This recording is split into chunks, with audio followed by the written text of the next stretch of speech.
All right, welcome to the Gardner Room and Minder School of Business of the business on Oklahoma City University campus. My name is Deborah Murad, and I'm the entrepreneur in residence of Cortado Ventures. You might know me better from my recent venture with Nature Technology that was acquired by Aldeveron, a Danaher company. We want to just thank Dr. Baldona, the Dean and Minder School of Business, for providing event space for today. And thanks to Robert Davis and OCU Media for AV and live stream support today. All right, so we have it in the spotlight, which is Tracy McDaniel of Kirk Angel Real Estate. And so I'm just going to have Tracy come up here for a minute and just ask her to introduce her guest today. Well, we're so glad you guys are here today. I'm Tracy McDaniel with Kirk Angel, and I am going to be interviewing Suzette Chang. Give her a hand if you would. She's volunteered. So what I'm going to do is I'm just going to start off reading your bio, and then we'll just kind of go from there. All right. Suzette V. Chang identifies and executes qualitative and contemporary educational methods. She weaves inquiry, curiosity, examination, and memorization as this collaboration yields humane and sustainable conclusions. I had to ask my husband what this meant. So I was like, "Can you explain this to me?" But that's what you're going to be doing for us. So, a native Californian that calls Oklahoma home since 2002, Suzette is invested in competencies that speak to interpersonal experiences grounded in trust, problem solving, creativity, technology, observation, reflection, and enhanced learning. She supports lifelong learning for all and has developed and created these spaces in Venezuela, Jamaica, Kenya, Mexico, Canada, and the United States. Suzette has served as an educational team member at the Metropolitan Library System, Sam Noble Museum, University of Oklahoma, the City of Guthrie National Cowboy Museum, and is the founder, CEO of Thick Descriptions, and that's what we're going to talk a lot about today. Thick Descriptions is a grassroots organization that disrupts traditional education methods with anthropology. Suzette is an awarded and inspirational leader, speaker, contemporary education advocate, and published author. Her literary contributions include Nature Swagger, Black Towns, Black Futures, and several articles. Suzette is the recipient of the 2022 Setha Low Engaged Anthropology Award and the 2021 William D. Pennington Teacher Award. Her biggest and most important investments are Taylor and Robert, her offspring that are currently new adulting. And I really relate to that last one. Okay. So let's just talk about a little bit your background. You're from California. Okay, can you tell us a little? Just go. Oh, do you have your microphone? Yes. Can you hear me? There we go. Can you hear me now? Yeah. Yes. Yeah. So you're from California. Where did you go to school? Where'd you graduate? So I graduated from high school in. Can you hear me? Better. There we go. John F. Kennedy High School in 1986. So that tells you how old I am. I graduated from high school then. I am a non-traditional college student, and so moved to Oklahoma, and that's where I pursued graduate work or undergrad and graduate work. So your bachelor's is in.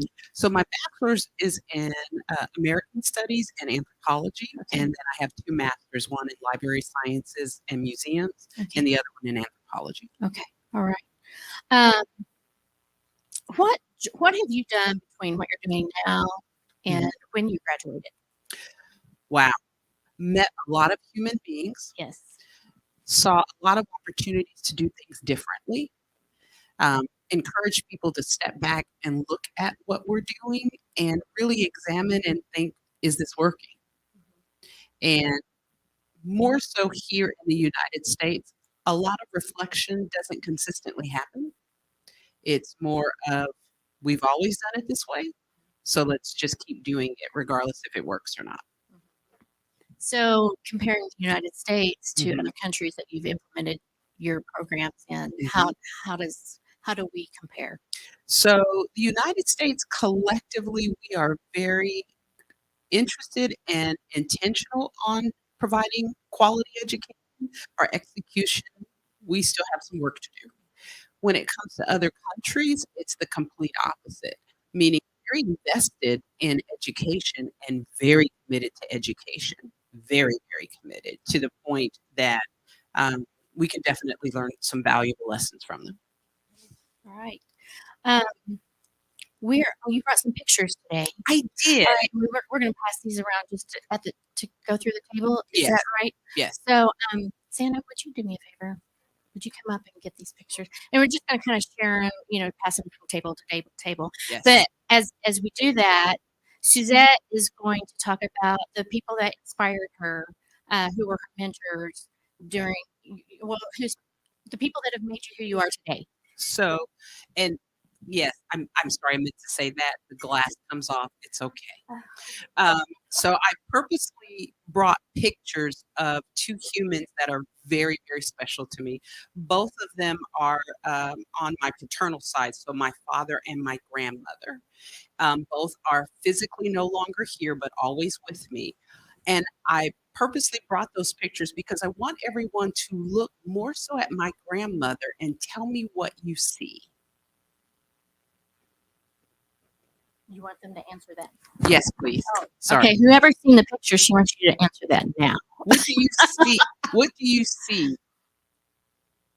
In the grandmother, Yeah. you look similar. Not quite. Yeah. What who's comfortable saying what you see? Because that's me when I was about 15. What do you see?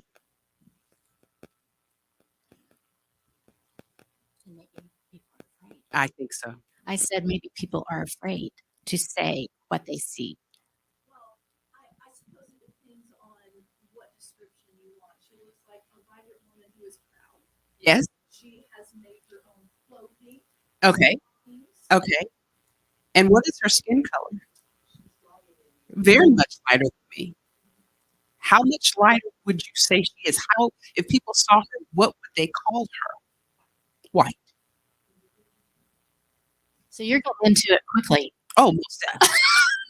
Most definitely. Most definitely. He is not. So my grandmother came from a generation where her mother is literally as dark as this microphone, yet her father was not. So there is a belief that something happened that was unwanted, and my grandmother was born. And the older she got, the lighter she got.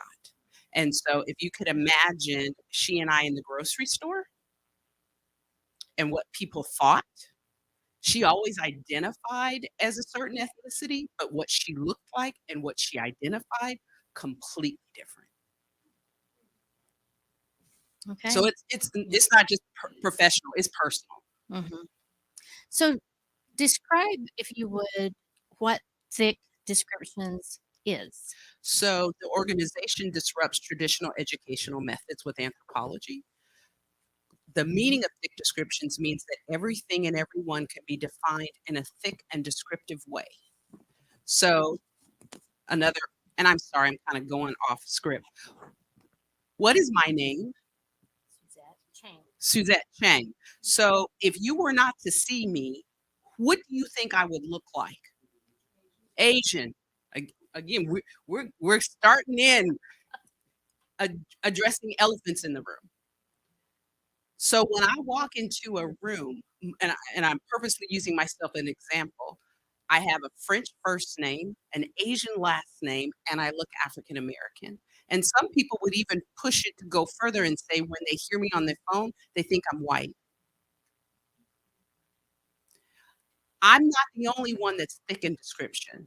Everyone in this room, everyone in the world is thick, but we tend to put each other in categories and they sit. So we all have a story.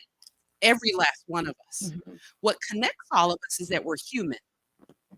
What makes us different is our experiences. Most of you would have never thought that my grandmother would look like a white woman.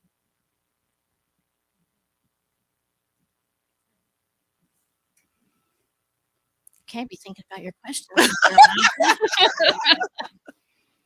Okay, so what does identifying, executing qualitative and contemporary education methods look like? So it's kind of what you just explained, but how Correct. do you implement that into a classroom? So we have 3 projects that we offer, and as it relates to a classroom for kids, and kids typically they do this already.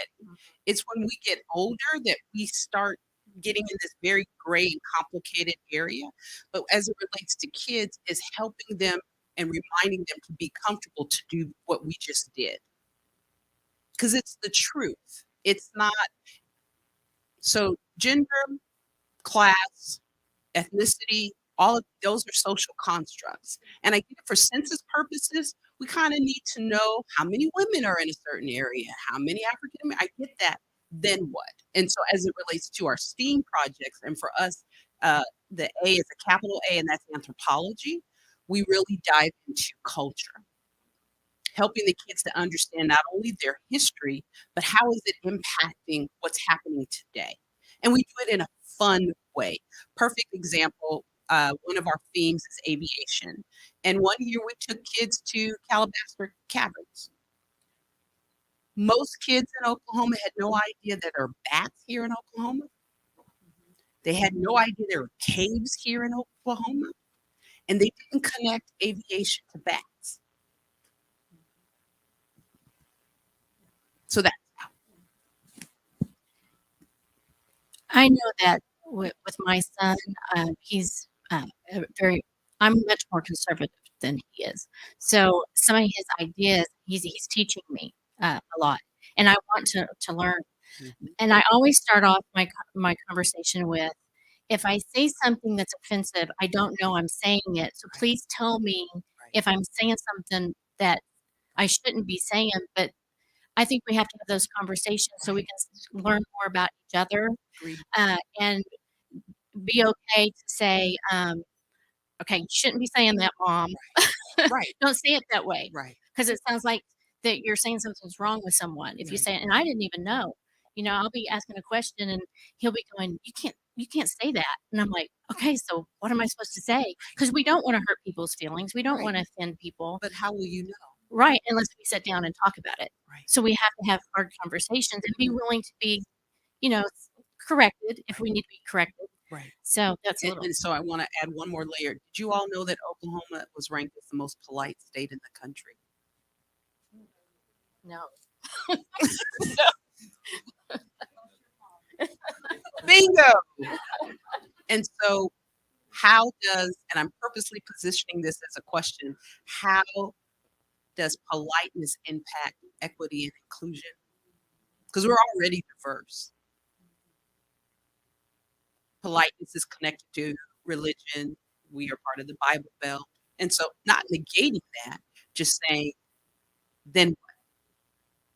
After you said good morning, good afternoon, how are you being more inclusive? How are you being more equitable? We got to have these conversations, and we have to develop a plan. We have to build trust. We Right. have to create space where we can say, "Oh gosh, your grandmother looks white." Because so let's step back. It went through like 3 or 4 people before someone actually said it. Your eyes weren't lying to you. I kid you not. But I think it's sometimes with me, I don't know what terminology I should even use. So I have to be able to ask, Right, is it okay to say, right, but to be honest, right, that's, right, and I mean, that's just where I'm coming from. right. But it does build relationship. It does. And and trust, Right. and then hopefully more oneness and peace. And quality. Yeah. Yeah.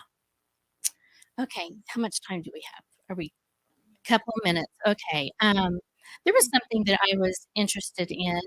You wrote a couple of books, Nature, Swagger, and then the other one was, or I contributed to that one. okay, okay. But you did a lot of study on small black towns Correct. and their contribution to America. That's Can you correct. tell us a little bit about that? So, Oklahoma was meant to be an all black state. How many people know that? In addition, the land run happened. In addition, the Trail of Tears happened. So the origins of the origins of Oklahoma is very complicated. Coming from California and being told, "Oh, you're coming where there's cowboys and Indians," and was actually asked, "Are there any black people there?" That really caught my attention when I came here and realized Oklahoma has the largest amount of all black towns. So it supports, in addition to other research, that Oklahoma was meant to be an all black state. So partnered with a professor from the University of North Carolina and actually contributed to research of black towns here in Oklahoma. And it's just fascinating. The amount of information as it relates to those communities. Most of them are rural, and that's something, regardless of ethnicity, rural spaces in Oklahoma can be challenging from an economic, agriculture, so on and so forth. So yeah, pretty cool. Okay. Well, I thank you for, this is a great conversation, I thought. But anyway, are we okay, Stephen? Okay. Thank you so much. I know that you're going to stay here and you're going to talk on the panel, but thank you so much You're for welcome. sharing, and I appreciate it. I learned a lot. Yay!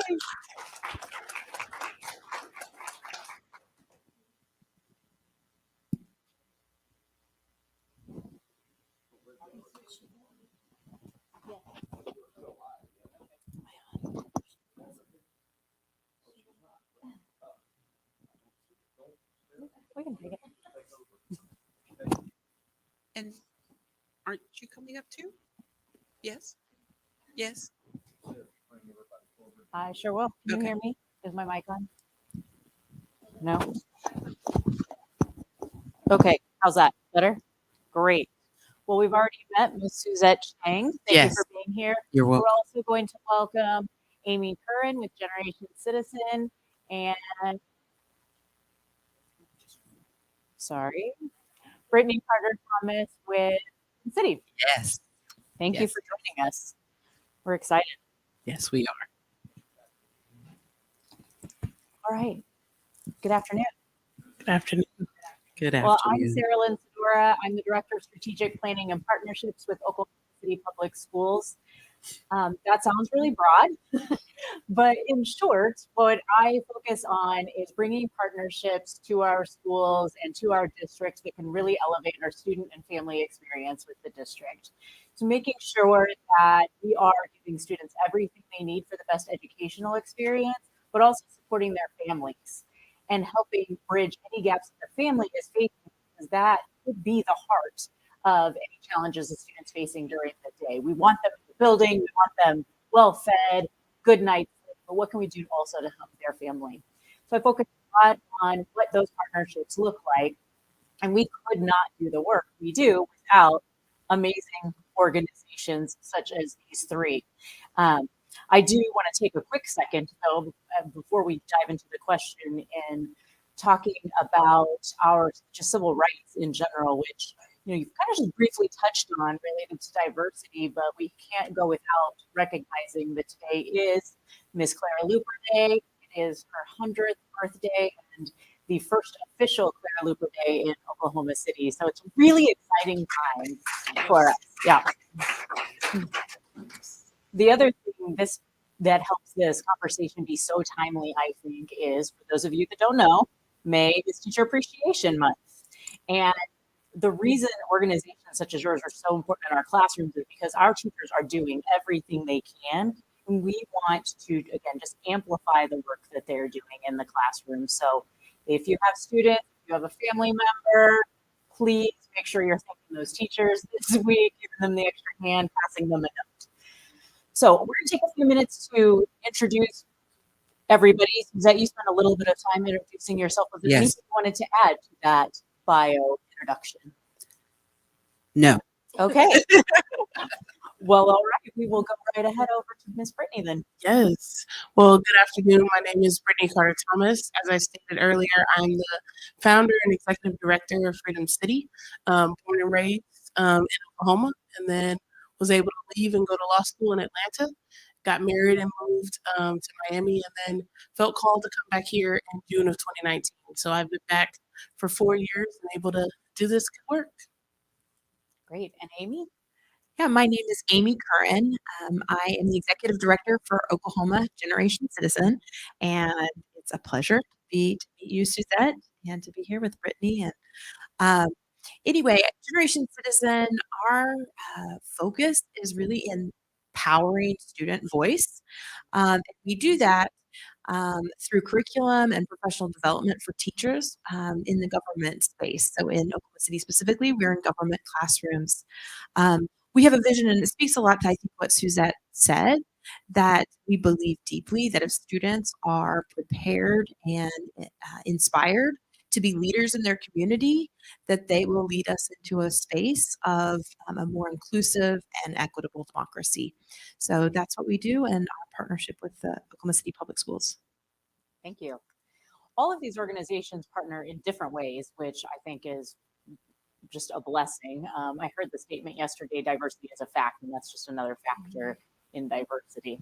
No matter what, diversity is a fact. I want to talk a little bit about your mission statements and how it relates to, I know I'm going a little off script, but just go with it. So Oklahoma City Public Schools says, every day, Oklahoma City Public Schools will ignite a passion for learning in every child, invite families to engage, and inspire respectful and trusting relationships with our diverse community. And looking at thick descriptions, disrupt traditional education methods through anthropology to help humans thrive where they're building stronger communities. Freedom City, to remove barriers and provide support for students and families in Oklahoma City to reach their potential through education and exposure. And Generation Citizen, to build an education movement that equips and inspires young people to transform our democracy. I think that what really stood out to me was seeing how closely tied all three of these missions, or all four of these missions are, and especially back to how we want to serve not just our students, but the communities to make them the best citizens they are. So can you share a little bit about how through your organization, we talked a little bit about the organizations, but let's dive a little further. Through your organizations, you're helping our young people be the citizens that we want to see in our futures. Who would like to start? Go for it. Okay. So our vision, Freedom City's vision, is for every student to be three things. One, be on or exceed grade level in reading and math. Two, be confident. And three, exposed to extracurricular activities and careers. And so with that, that's a well-rounded citizen. And so we've got after school programs, in school programs, and even parent support programs to really help bring that about, because we found that a lot of our kids were not getting all the support that they needed. We know this is not a secret that teachers are overwhelmed, to say the least, right? And so we come alongside the school to support them in that and to make sure that our kids are well-rounded citizens. Great. Maybe? Yeah, so the way that Generation Citizen thinks about this is we really want to elevate students' civic skills, civic knowledge, and civic motivation. And so we do that in the government space. How many of you all remember your government teacher from high school? How many of them asked you what you thought could be different in your community? If you're watching, I see two hands. There was a lot. The traditional way of teaching government and social studies, and frankly, most every subject, was very much based in a lecture-based. The teacher has all the knowledge and experience, and let's open up the kid's head and dump it in. That's traditional education. And for a long time, that's what we believed was what was right. Brain science now shows that project-based learning is where it's at. Connecting students' individual experiences to knowledge helps them um, move forward and have that deeper knowledge that allows them to apply it in their life. And in the social studies field, it's been, that's kind of been challenged because we have a lot of government teachers who are phenomenal lecturers. Unfortunately, that's not how students learn. And so a lot of our mission is to really put that back on the student and share with the teachers and work with them the scary message that they're going to learn from the students as much as the students are going to learn from them. And so very similar to these very cool organizations, Thick Descriptions does the same. We use anthropology. And so anthropology is based in 4 subfields: language, culture, um, archaeology, and biology. And so that, in essence, explains human experiences from little humans to big. And so we research each community that we agree to work with, get a better understanding of what their history and their background is. It's not like these human beings were just plopped on the earth. Even if they are littles, their parents are feeding something to them. Their community is feeding something to them. And creating spaces where they can ask questions of how to create quality education for themselves. That's great. I mentioned different kinds of partnerships, and one thing that at Oklahoma City Public Schools we really value is that community support in different ways we can partner with you. So as an example, Brittany with Freedom City, you're directly in some of our schools, but you also have an offsite facility that you bring students to. Amy, you're in our schools every day, teaching every 12th grade and 7th grade student, I believe. And Suzette, Thick Descriptions, you're working through great organizations like Brittany's. So I'm curious, though, when we're working with the students, how are we really engaging or encouraging that family piece? Because that's where we see a little bit of that change. We need to see it's going to be at home as well. Like Suzette just mentioned, they're being fed so many things from their community and their family. So how is that, tying back to what they're learning, how they're making that impact? So what Thick Descriptions really encourages young people to do is ask questions. And when mom, dad, grandparent, whoever doesn't answer, then say to them, so I asked a question and I'm not sure I got an answer. What do you want me to do? More often than not, there's a bit of a pause because the adult is not expecting little Johnny or little Susie to say that. At the same time, it's requiring that adult to think. That was good. So we are more direct service. So we work directly with the parents and guardians. So we have family engagement nights that we bring in the families into our facility to show them how to interact with their kids a lot of times, teach them different things about how they can educate their kids at home. We also have agencies that we partner with to support them with counseling because a lot of our kids are overcoming trauma and things like that. And so we're working with that with the families. Then in addition to that, we have parents who just call us needing just overall support. And so that was not the initial mission of Freedom City, but that is what kind of evolved just based on the need of our students and our families. And so during COVID, for instance, we had families who were calling and saying, how do I get my child on the bus? What day does my student go to school? Those kinds of things. And so really just providing that overall support for the family. Well, and I'll go ahead and just nonprofit lingo you to we are indirect service Generation Citizen, which means essentially, we could say and do lots of things, but we are very rarely in contact with the students until they reach out to us. Our contact is with the teachers. And so we are working with them to help them create an environment where students can share their lived experience and honor that. One of the things I say is everyone is an expert in their own lived experience. And so I would say how that touches on with parents is a lot of times, sometimes our students don't see their parents as experts. They think of experts as doctors or lawyers or the president, and their parents may have another vocation.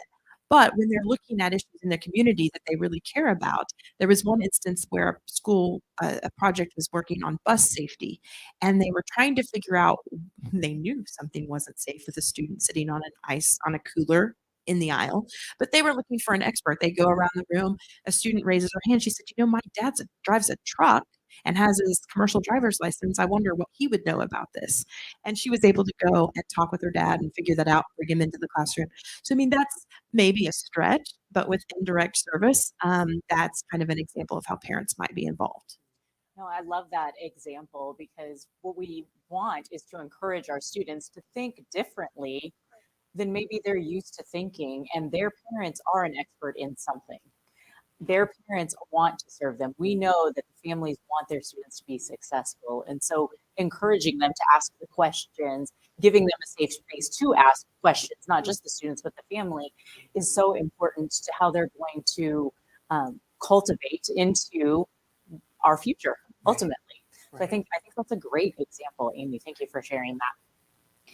How do you, with the students we're serving, and I know it's very different for each group, we have such a diverse population at Oklahoma City Public Schools. When you're identifying what students are going to best benefit from your programs, who are you looking for in that student base, and how do you identify them, work with the school to identify them for their group? So we focus on communities where there is a school district and/or system that is missing. So we are present in 7 counties throughout the state. Oklahoma County being one of them, and others are rural. And so a lot of those rural spaces, their schools are no longer in existence. And so the kids are being bused to other communities. That's a perfect example. We have a relationship with Boley, which is a historical Black town. They're right next door to a historical sundown. And those kids are now going to those schools. And so I'm not suggesting that sundown towns, the practices are still existing, but the history is there. So doing the research and developing relationships and identifying communities where there's a school that is absent, district is absent, and the kids academically, they're just not performing as they had, as that school district had at one point in time. So Freedom City, we work directly with the schools. And so we work with the counselors, the teachers, the principals to identify students who need our services. Typically, those students are 2 to 3 years behind academically and are also experiencing some type of confidence loss or trauma of some sort. And so then the principal, teacher, parent liaison, whomever refers them to us. And then at that point, we're able to determine what services the students need. Sometimes kids are in 2 of our programs, 3 of our programs, but at least one of them to provide the services that they need. And for Generation Citizen, like was mentioned earlier, we are in all of the high schools and middle schools. We are also in other communities across the state of Oklahoma. So I can speak generally. I think we believe as an organization, one of our values is systemic impact. And so while it's great for some people to have really robust project-based community action civics, it's better for everyone to have it. And so we really work with the school district like we have with Oklahoma City Public Schools to make sure we were in every school. That means some schools are easier to work in than others. There can be turnover, there can be resistance, there can be lots of things. Our program is an opt-in program, and so I'm really proud to say that we're in all of the schools in this particular district because that means the teachers are choosing to do this. But when we look at other school districts, we're looking for similar things. I think there's a concept known as civic deserts. You see them in Oklahoma when you see that 30 people showed up to vote for a municipal election. We really focus on those areas. They tend to be fairly urban, and then rural are where a lot of those are. I want to make sure everybody's thinking about their questions too, because we've got a great panel here to answer those questions. Partnerships in general, like, Amy, you hit it with, it's not just this district that needs partnerships. We all need different ways to support our students. We have a 95% economically disadvantaged population that we serve at Oklahoma City Public Schools specifically. We have 60% Hispanic students, so that is a gap that not just a language barrier, which is probably the first thing that pops in your mind, but the number of newcomer families we have to Oklahoma City Public Schools, Oklahoma City, Oklahoma, and the US is increasing every single day. And so we have to really think about how to reach our diverse students. They may have never had an opportunity to vote and not know what that means. And that's where we need the experts in these fields to come in. Can you share a little bit about just how important serving such a diverse, we know diversity is a fact, but we're not all one thing for sure in this district, in this city. So how impactful is, the variety of experiences that we are facing as adults to the students, to how successful your organization is? Is extremely important. So if you step back and look at the history of Oklahoma, collectively we are a survivor state. When a natural disaster hits, we rally like nobody's business, for example, to be a support to each other. And literally the next day we go back to business as usual. How does that speak to a quality of life? It doesn't. And so most of the rural spaces that we work in, no one's ever asked them what a quality of life would look like, let alone how do you develop it and sustain it. And we're looking at it solely from a perspective of education. There's the civics, there's the healthcare, there's roof over your head. I mean, basic necessities. How do you transition that from a survival mentality to a quality of life? And so that's a bulk of what we're doing. Is it's not a quick fix. It is something that is going to be here for a while, and we're okay with that. So typically, the students that we serve are African American because that's who we resonate with. However, most people say, "Oh, well, that's the same culture." That is not at all the case. And so we do a lot of work, right? We do a lot of work with our students of, let's have those tough conversations. Let's talk about the things that people are not talking about. How do you experience these things? What are you thinking in these moments? And helping them to understand how to communicate with others. We also have a lot of volunteers that come in that don't look like the students. How do you train volunteers to have those tough conversations? What's appropriate and what's not, right? And preparing the kids for these other lived experiences that they're inevitably going to have. But if they don't have somebody that doesn't look like them in front of them, they have no idea how to have these conversations and what that looks like. So that's something we work through on a daily basis. So I'm just going to go ahead and say the thing.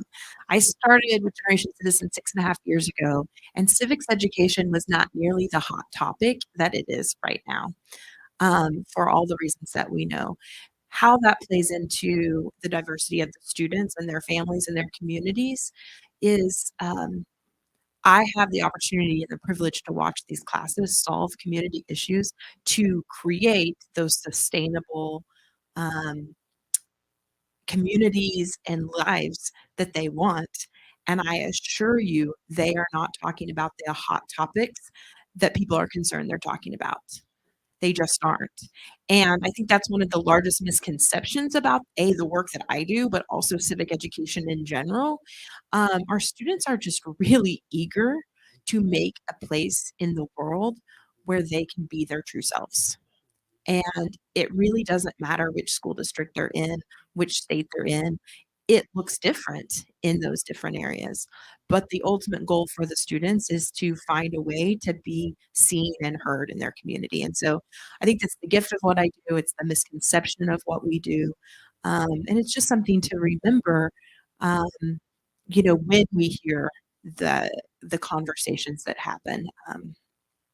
And thank you. Both of you hit on something that we've had to deal with as well. We've had communities say to us, um, be it an all Black community, well, we only want Black teachers, and have had to say to them, so if we're unable to do that, does that mean that the education of your students can't be improved? And so it's not only an education for our kids that we're working with, it's for the communities that they're in as well. No one, and I think we're all on the same page of no one is negating, again, that all of our experiences are different due to the color of our skin, the texture of our hair, how our biology, all of that impacts. And when you get down to the basics, we're all human. Our kids need to be educated. Our parents need to be educated. Our teachers need to be educated. Education is the common thread. Well, thank you. I don't know what else to say. Oh, no. I'm just kidding. I'm just kidding. That's really the crux of why we're here. And you hit on, especially that middle piece, the families. The families value why their students are going to school. Truly believe that. And I think we know that they don't know how to help sometimes. And we need to help them navigate whatever the system is, whether it's just the basic education system and that a B does not mean bad, whether it's that they can ask questions because sometimes culture interferes with their comfort level in asking those questions in education. They look to the teacher, they look to the school administrator as the expert, and they think that, you know best, so I'm not going to ask. But we want them to know that they should ask. They should be the advocates for their kiddos, especially if the child's not ready to be their own advocate. But just helping the conversations, and it takes all of us. We know representation matters. I personally am Hispanic, but I have been told I'm not Hispanic enough to relate to the community. I know. I know. And, it's things like that we hear, but then we have to stop and say, well, why do you say that? Right. And what do you want? Do I need to be wearing a flag? Right. What do I need to do? Because I feel like we should be able to have those conversations and really safely have them. And at the heart of it being the education piece, because even that conversation is so educational to everybody involved. And we want teachers to also navigate those hard conversations. And I really think they are these days. So. I'm laughing because as you were saying that, part of that conversation was said, well, isn't 2 + 2 still 4? I mean, regardless of whose mouth it's coming out of. And in certain worlds, maybe that could happen. In this case, it can't. Education still needs to happen. Right. I'm going to take us in a little baby curve here, because I joined the district 3 years ago. Honestly, I joined education 3 years ago. This is my third full school year. 3 years ago, we were not in the school building.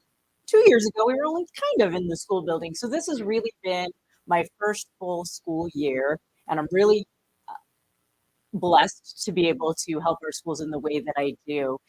Obviously, education has seen a lot of changes, a lot of flexibilities that we didn't know were options. There are online learning, there are remote work options, things like that. How did the pandemic affect either the delivery of your programs or even steer your mission a little bit differently to make sure you're still serving the core of what you wanted?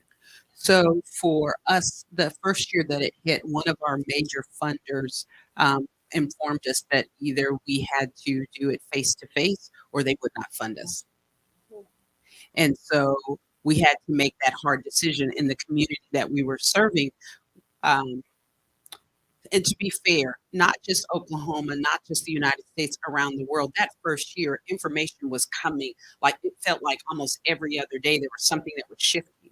And so if you're already dealing with communities where trust is an issue, confidence is an issue, we're not going to push it even further. And so we had to make the decision that we're just going to pause because they're not comfortable doing face-to-face. We're not going to push it. And so we lost funding that year. So we had an opposite effect because we just started. Like I said, I moved back in June of 2019. I started Freedom City in August of 2019, and then the pandemic hits. So imagine what that looks like. And so we sat for a little bit and tried to figure out what was our next step. And so I felt called to open a remote learning center for our community because so many kids didn't have anywhere to go. And so we opened that and just kind of blew up. As a result of that, though, we have now changed our vision in a sense because we are now limiting ourselves to 5 sites. We're in Northeast OKC and North OKC right now. We will go to 3 other spots and we will license all of our curriculum for all 5 of our programs. Because at this point, we're getting so many calls that we can no longer handle it. And to be as efficient and as effective as possible, we will license to be able to serve a ton more students. And so that's what our team is working on right now to be able to combat the issues that COVID has unveiled. They were already there. A lot of Just people say exacerbated it. exactly, exactly. So many people say, "Oh, this is new." It's not new. It's just New to unveiled. you. Right. Exactly. So yes. Yes, amen.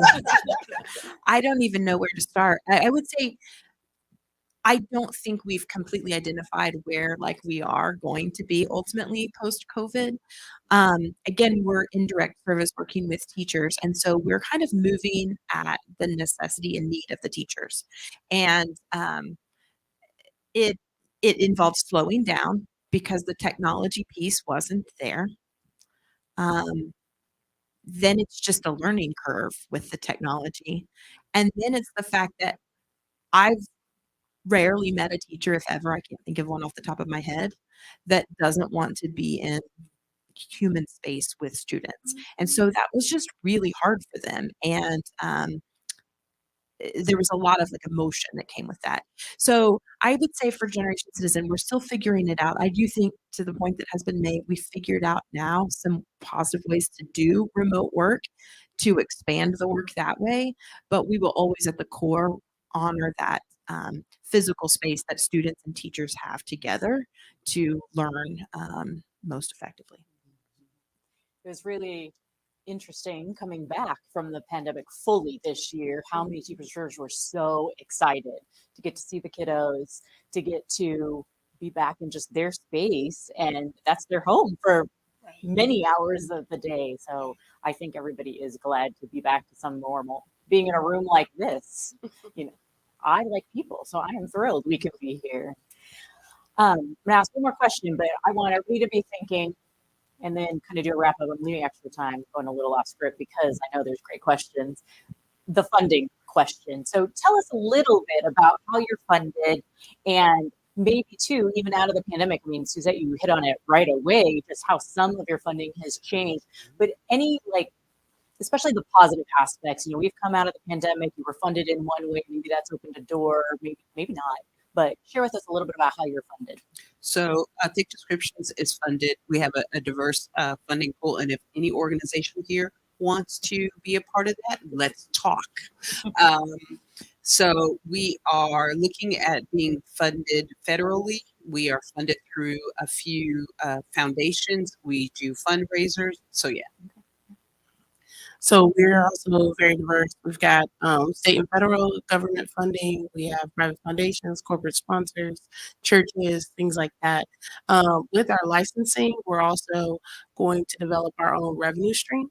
I'm really big on making sure that we are sustainable. And so this is a piece of us becoming more sustainable as well. Yeah, and for Generation Citizen, we are funded philanthropically. We have a fee-for-service model. As districts can support the work they do, and then we do fundraisers. We have corporate sponsors. I will say that this is challenging work in Oklahoma, and I alluded to that earlier. Generation Citizen is a national organization.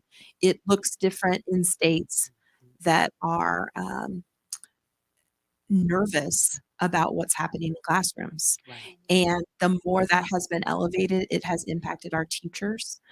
They feel like they're not trusted as humans and as professionals. It impacts our administrators who know that they need to keep those doors open because that's where students are fed and cared for. All of those things have had a very much a chilling effect on the work, both fundraising and other. And I bring that up to say, this is an opportunity for corporations, for individuals to think about where your values are and what do you want your state to look like? And are you in a place where you can invest in those kind of programs and stand up among the others? Because while we do also have a diverse funding stream, we don't have enough, and there hasn't been enough courage. There are some states, Massachusetts being one of them, that they have a funded mandate to have action-based civics. Generation Citizen provides some of it, but so do other organizations. There are a lot of ways that we as a community and as a state can invest in this type of work and ensure the stability of our democracy. But it's a place where we're going to have to make some hard choices. The funding discussion is so important because we are a public school district. We have a great number of public school districts, even right within the city limits of Oklahoma City. I can't remember the number off the top of my head, but I know when I heard it several years ago, I was kind of appalled.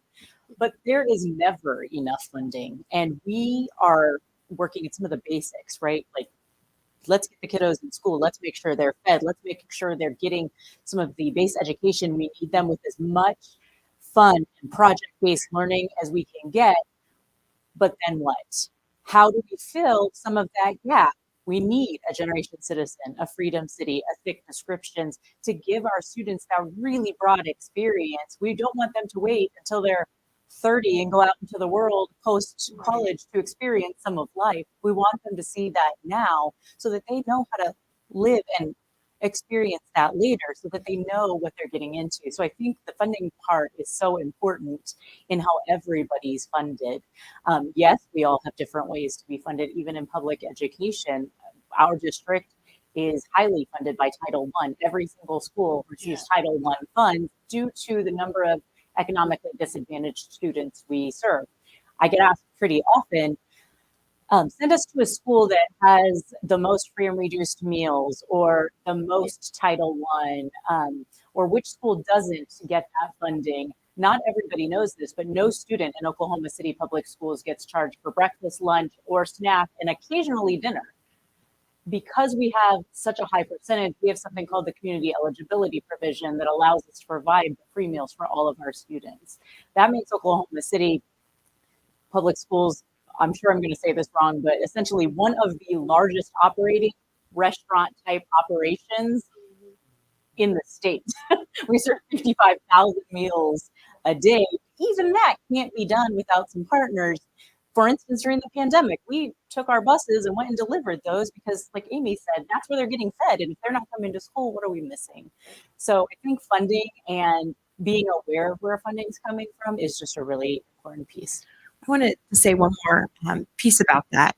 I also sit as the vice chair for the Community Oversight Committee for the Oklahoma City Public School Bond. And I too have had people, both in my capacity at Generation Citizen and my work with the bond, say to me, where are these pockets of poverty? Where are they? Where are these, disadvantaged students? This is a group here focusing on economic development. I challenge you to think about, is the issue the economic background of the students or the economic decisions we are making as a community? Because I think, you look at these students and they are doing the best they can and many of them are thriving. But if we do not as a community continue to analyze and look at the economic investment that we are going to put into education, there's just not a lot of hope. You can go and look for those students and you can see them and you can make your decisions about them. But it's on us as a community, as a city, as a state, and I see this in every district that we work in across the state. It needs to be looked at. Amy, I think you maybe have answered my last call. No, but it's a great kickoff because really, is there anything you want to leave before we get to questions, everyone with to really be thinking about? I think you had a great point is what are we doing? We can do. Even if we don't have a student, even if we're not a student, we can be doing. So I think you made a great point, but if there's more you want to say, please do. But what else do you want to leave our audience with to be thinking about?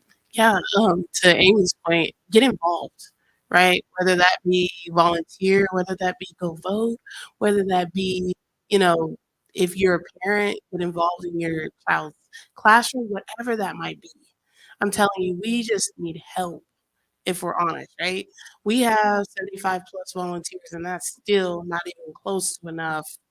And so I can't tell you how greatly we would appreciate it, but more importantly than us, our kids. That's what matters. And that's what we have to focus on. So please just help. And so to piggyback on both of them, have a plan. So yes, volunteering is an option. Being an advocate, having conversations with legislators to help them to understand that education is just as important as a roof over your head, clothes on your back, food in your stomach, and health care. It's a basic necessity. And so we are doing all that we can. I am confident if we have this conversation in a couple of years, there'll be more that will be added to our plates, and we're fine with that because I know we're in this for the long haul. And some of your legislators are your neighbors, your church attendees, your whomever. Have conversations with them and help them understand how important education is. Thank you, all three. I probably could sit here and talk with all three of them all day. And as anybody who knows me knows, I love a conversation. I have to echo everything that was just mentioned. Is there is a way for every single person to get involved in some manner, whether if your treasure is all you have and you want to donate to whichever organization, do that. If having that conversation with the neighbor is it, do that. Ask the questions, at the end, support public education. I think that we want you to know that it is a safe space to ask questions. And all of us are here for that, but I know there's so many others as well that are there for you to ask the questions from as well. Are we ready to open questions? Okay, great. Microphone, if you don't mind. This is a great panel. I'm going to be thanking you guys again here in a minute, but I do want to open it up for the audience for any questions. I am a product of Oklahoma school. I have a son that's 10 years old in the Oklahoma City public school system. And I cannot say enough about education in Oklahoma for every single person, especially if your kids are growing up. We want them to leave a mark not only in Oklahoma, but for the rest of the world. And this is how we do it right here. So, but with that, are there any questions today?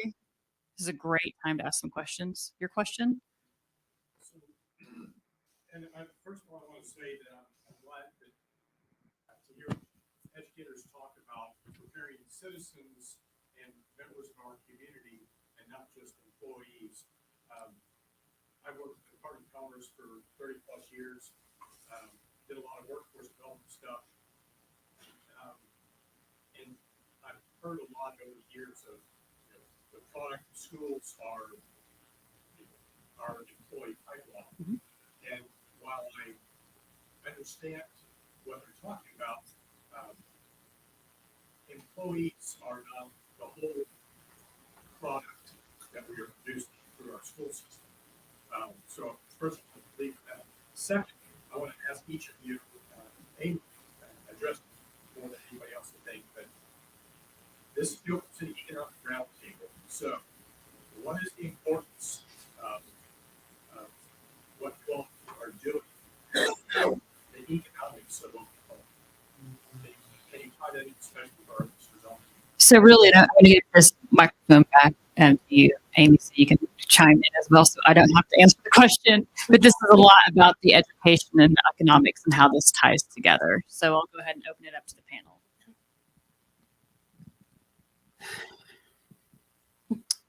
So generational poverty is an issue. I'm purposely using the word generational. In all the spaces you heard in my bio that I've been in, never have I heard so much, specifically here in Oklahoma. We've always done it this way. And I'm not negating that it shouldn't. I am saying that we need to step back and look and see if it's working. As it relates to education, it is not just an issue that is happening right now. It is literally for the future as well. Not too long ago, like within the last, I know it was during the height of the pandemic, participated in a task force for education. And a certain state department was projecting where we would be economically as it relates, I think, in the next 10, 15 years. And I immediately asked the question, if we're ranking in the bottom 10 as it relates to education, how is that attainable and sustainable? I'm still waiting for a response. So you can't have education without economics. In from present to 2 years from now, 20 years from now, they are interlocked forever. No, that's good, Suzette. And well, I know we have about a few minutes in time, so we'll probably for our live feeds, we might want to go ahead and just please, obviously complete your answer, but we'll probably have to close here in a minute or two. Okay. Awesome. Well, just to piggyback off of what you said really quickly, generational poverty, that's something we deal with constantly at Freedom City. So many of our kids have had parents and grandparents and all the things that are just still struggling. And that exposure piece is why we're doing what we're doing, right? Because without that exposure, they have no idea what could be and what should be in a lot of times. And so that's all I'll say about that. I second everything they said. I will just say as well, we know why companies don't come here. They tell us because we don't have education. They've been telling us that for years. So at some point, we will listen because we will want that. Do we want it to be while we are all sitting here and in our professional lives, or we do want it later? But we know that. So that would be my response. The other thing is when you think about, making workers, we're also creating consumers. And this generation is not messing around with folks who didn't think about them and care for them in the most vulnerable points of their life. I think we can't not talk about the workforce development piece, but it's really what Amy said is there's so much more than the employees. And there's some amazing, thriving businesses coming to us. But there's some amazing, thriving businesses not coming. For that main reason, right? And we have to identify not just that pipeline of employees, but the pipeline of the consumers and our communities. Our communities are not going to thrive without knowledgeable, active adults. That's where we're headed in education. Yeah, so again, I want to thank the panelists and everyone for attending today. We actually do have basically passes to any of the OCU music and theater productions this calendar year that I'll be handing out after this. Also, if everyone connected online to the social media platforms, it's a great place to ask questions, also hear about future events. But we are so thankful for this group today. This just enforces, what we're doing here in Oklahoma and how we need to stand strong so we can move forward for our bright future. Thank you very much, ladies.